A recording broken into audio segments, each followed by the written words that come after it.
Não tema. Essa é a expressão que mais aparece na Bíblia. Há quem tenha medo de até mesmo ler a própria Bíblia. Há quem tenha medo de ler porções da Bíblia. E nós estamos agora vendo Jesus Cristo nos falando sobre o futuro e nos estimulando a conhecer. Olá, eu sou o Carlos e aqui nós estudamos a Bíblia. Seja bem-vindo. Estamos aqui no Evangelho de Marcos. Estamos no capítulo 13 e agora a partir do verso 24. Jesus Cristo está sentado no Monte das Oliveiras, diante de Jerusalém, lá no sul de Israel, de onde eles veem o templo, e ele está então continuando uma conversa que começou lá no templo ainda, quando alguns discípulos disseram: olha, mestre, que construções maravilhosas, olha essas pedras. E ele falou: olha, isso aqui não vai durar não, isso aqui vai cair tudo, não vai ficar pedra sobre pedra. Então, quando eles chegaram lá no monte, alguns discípulos chegaram mais perto e: Senhor, quando é que vai ser isso? Quais serão os sinais? E eles tinham ali uma expectativa de que a queda do templo estaria ligada ao fim dos tempos, né? E nós sabemos que não foi. A queda do templo foi no ano 70 da nossa era e o fim ainda virá. Então, o Senhor Jesus começou a explicar para eles coisas que se referiam à queda do templo, que é a queda de Israel, né? O fim daquele país lá no ano 70, e outras coisas referentes ao fim dos tempos. Alguns desses eventos, alguns sinais estariam presentes tanto no fim lá, daquele momento, quanto no fim dos tempos. E agora nós vamos para uma sessão onde o Senhor está falando claramente sobre o que ainda acontecerá para nós, o que ainda virá no chamado fim dos tempos. Então, naquele tempo, depois da angústia daqueles dias, que angústia? Bom, o Senhor vinha relatando sobre profanação do templo, sobre perseguições, né? E aí eu comentei no último vídeo, né? Então isso é só para o ano 70, né? Porque não tem mais templo. Não tem hoje, mas haverá um outro templo. O outro templo será reconstruído, existem profecias sobre isso. E se você tiver curiosidade, existe lá em Israel hoje uma fundação, que é a Fundação para a Reconstrução do Terceiro Templo. Inclusive, muitos dos objetos sagrados já estão lá, prontos para serem consagrados, inclusive um castiçal feito de ouro, que foi usado aproximadamente 35 quilos de ouro para fazê-lo, do jeitinho que era nos tempos do Antigo Testamento. Então, sim, haverá ainda um templo. Então, depois daqueles dias, naquele tempo, depois da angústia daqueles dias, o sol escurecerá, a lua não dará luz, as estrelas cairão do céu e os poderes dos céus serão abalados. Claro que sempre tem o sabe-tudo, né? O espertalhão que fala: viu como aqui está tudo errado, porque ele pensava que a estrela estava grudada no céu, que aí cairiam as estrelas. Tal. É não entender o mínimo de linguagem poética.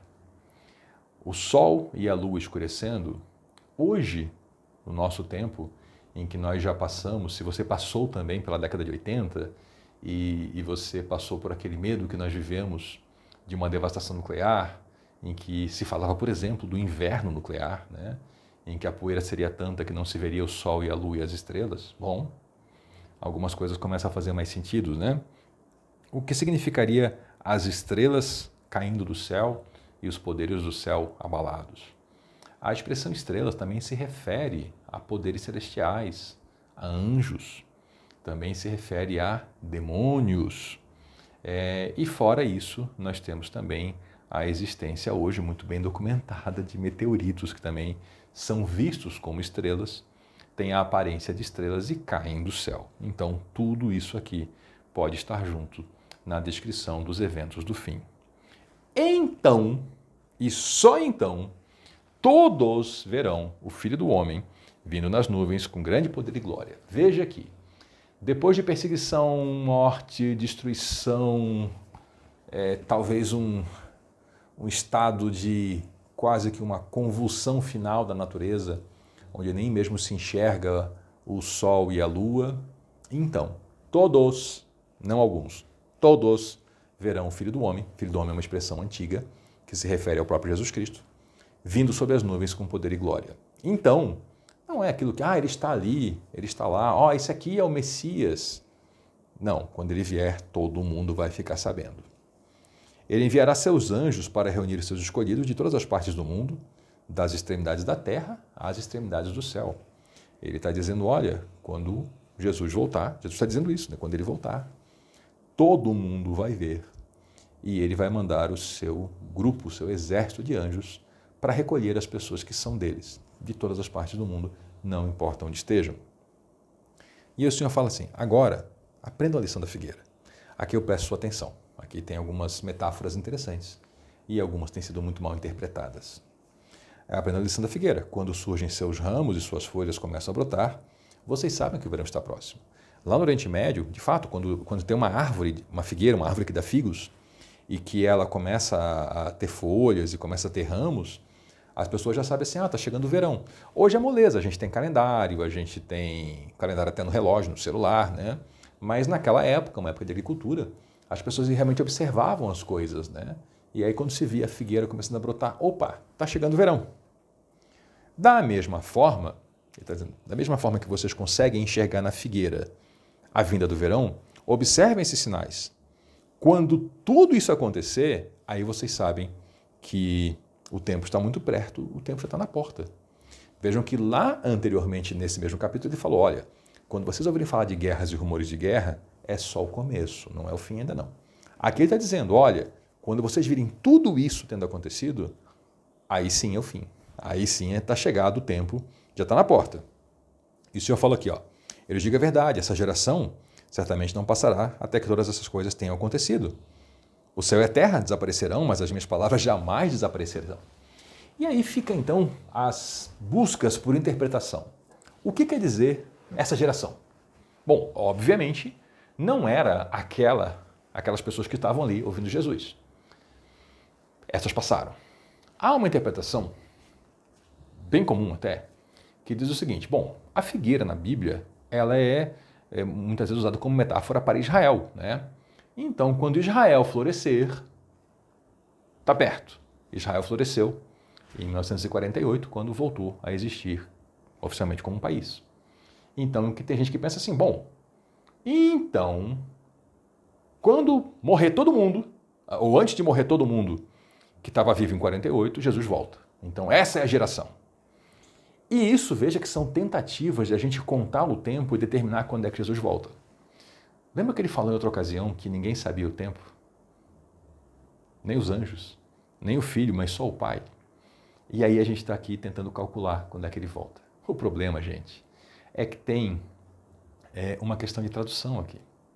A palavra que está aqui, traduzida como geração, essa mesma palavra, a mesma, ela é usada para raça, no sentido de etnia, no sentido de nação. Então nós podemos dizer assim, olha, essa nação certamente não passará até que todas essas coisas tenham acontecido. Isso aqui é uma promessa para Israel. Israel não será arriscado do mapa. Israel não será banido da face da terra até que Jesus volte. Lembra que essa história aqui, ela remonta a Abraão, que foi amigo de Deus. E Deus prometeu para Abraão, eu vou cuidar dos seus descendentes.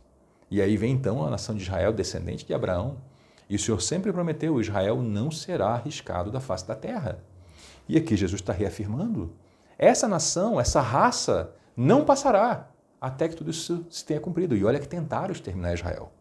Se você está pensando na desgraça que aconteceu na Segunda Guerra Mundial, sim, mas houveram muitas outras. Houveram muitas tentativas de exterminar Israel. O Senhor está prometendo, não, essa raça não passará até que todas essas coisas se cumpram. Não é aqui uma charada para a gente marcar a data da volta de Jesus. Isso aqui é uma promessa para aquele povo que estava ali ouvindo ao redor deles, que estava ouvindo sobre destruição, queda do templo, invasão, guerra, profanação.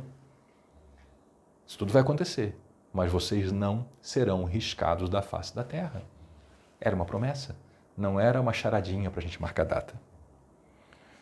O céu e a terra desaparecerão, mas as minhas palavras jamais desaparecerão. Isso quer dizer o seguinte, quando nós lemos lá Carta de Pedro, por exemplo, o Apocalipse, né, as revelações lá de João, nós vemos que essa terra e esse céu desaparecerão. Na nova criação será uma nova. Essa aqui não vai ter mais espaço. E o Senhor falou, tá vendo? Até o céu e a terra vão desaparecer, mas as minhas palavras não. Ele vai cumprir a sua palavra. As promessas que ele fez serão cumpridas. A promessa a Abraão, a promessa a Israel, a Jacó, as promessas a nós. E essa promessa aqui, essa raça não passará até que essas coisas tenham acontecido. E houve quem, há não muito tempo atrás, dizia assim, não, Israel já era. Houveram cristãos dizendo isso. Houveram cristãos, inclusive, que estimularam a perseguição a judeus. Houveram cristãos que foram extremamente ativos no ódio aos judeus. E muita gente dizendo, não, Israel já era, agora é a era da igreja, Israel se acabou. Não ler as Escrituras, não ler nem o Novo Testamento, que tem diversas passagens, especialmente nós lemos lá o apóstolo Paulo, onde é falado sobre as promessas para Israel e que Deus não volta atrás nas suas promessas. As pessoas são infiéis, mas Deus não é. Então, contudo, ninguém sabe o dia nem a hora em que essas coisas acontecerão, nem mesmo os anjos do céu, nem o Filho. E as pessoas estão tentando marcar data, né? Somente o Pai sabe. E uma vez que vocês não sabem quando virá esse tempo, vigiem, fiquem atentos. Isso aqui é importante, gente, isso aqui é importante, tá? Em todas as eras do cristianismo, teve gente marcando data. Teve gente alegando que teve revelação, né? Eu lembro que eu li um livro de um senhor contando certos feitos, né? Ele contou da sua infância, né? De uma igreja que ele frequentava, ele lembrou de uma senhorinha, ele dizia, ela é aquela senhorinha que morreu no ano tal, coisa do começo do século XX, né? E ela sempre dizia que ela não morreria antes da volta de Jesus, porque ela teve uma revelação disso. E a mulher morreu, sei lá, acho que foi em 1912, uma coisa assim, né? Eu lembro quando uma pessoa disse para mim, há muito tempo atrás, que ele tinha feito todos os cálculos e que o mundo não passaria do ano de 2007. Isso era por volta de 2005. Eu gravo esse vídeo hoje em 2022. Então, gente, vou deixar isso de lado. Essa história de marcar data, o senhor está falando, ninguém sabe a data. Não vai por esse caminho, que é perda de tempo. Qual o caminho que a gente deve ir? Pegar esses conteúdos aqui, aplicar à nossa vida e mudarmos a nossa direção. Andarmos com Jesus, abandonarmos o pecado, a vida de pecado, para andarmos na vida de santidade. É isso que a gente faz com todo esse conteúdo aqui. Vigiem, fiquem atentos. Vigiem, fiquem atentos. Olhem ao redor, olhem suas vidas, olhem o que vocês estão fazendo. É esse o ensino para a gente, não é para tentar fazer cálculo de marcar hora, então, quem nasceu em 48, uma geração dura quanto tempo, tal. Esquece isso. Vigiem e fiquem atentos. Esse é o chamado de Jesus para nós. A vida do Filho do Homem, ela pode ser ilustrada pela história de um homem que partiu numa longa viagem. Quando saiu de casa, ele deu instruções a cada um de seus servos sobre o que fazer e disse ao porteiro que vigiasse à espera da sua volta. Gente, parábola é para ensinar lições importantíssimas e gerais, não é para a gente pegar cada elemento da parábola e tentar traduzir como se fosse um código. Não é. Eu já vi gente pegar essa parábola aqui e tentar cada pedacinho, cada palavrinha, quem é o porteiro, quem é não sei o que é a porta. Não, gente, é uma lição, tem um fundo, uma verdade extremamente importante para ser dita, não é para tentar transformar isso aqui num código e decodificar, não tem assim, sabe? Quem começa a olhar para tudo achando que tem código, daqui a pouco está lendo jornal e achando que tem mensagem oculta e está procurando palavras na Bíblia, tentando fazer risquinho, ligação. Vocês sabem onde é que isso termina, né? Então não vai por aí. Então, a volta do Filho do Homem pode ser ilustrada por uma história de um homem que saiu para fazer uma longa viagem, deu a cada servo as instruções, mandou ao porteiro que vigiasse e à espera da sua volta. Vocês também devem vigiar. Esse é o nosso mandamento, né? Vamos vigiar. O Senhor mandou isso, vigiem. Pois não sabem quando o dono da casa voltará. À tarde, à meia-noite, de madrugada, ao amanhecer, fiquem atentos. Isso quer dizer que vamos viver nossas vidas de maneira digna do Filho de Deus. Vamos viver nossas vidas hoje de maneira coerente, com pessoas salvas por Jesus Cristo, com pessoas que leem a Bíblia, com pessoas que amam a Deus acima de todas as coisas e ao próximo, como Jesus amou, não é nem como a si mesmo. Isso é mandamento antigo. O mandamento de Jesus é amar como Jesus amou. Vamos viver assim. Esse é o nosso vigiar. Porque se o Senhor voltar a qualquer momento, que Ele nos pegue vivendo essa vida digna, coerente, com pessoas que andam com Deus. Que Ele não os encontre dormindo quando chegar sem aviso. Isso aqui não é dormir literal, não quer dizer que você não pode dormir. Durma à noite.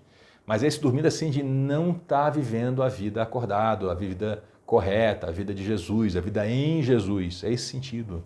Não ser aquela pessoa desleixada. Eu já ouvi gente falando assim, não, eu quero primeiro curtir a vida e aprontar bastante, depois eu vou andar com Jesus. Eu levaria um bocado de tempo falando sobre todas as maneiras como essa expressão ela é insana. Mas eu vou lhe poupar de ouvir tudo isso. Não fique aí dormindo pela vida. Acorde, vá viver com Jesus. Eu lhes digo o que digo a todos. Vigiem. E eu repito aqui, eu digo para você o que eu digo para mim quando eu me olho no espelho. Vigie.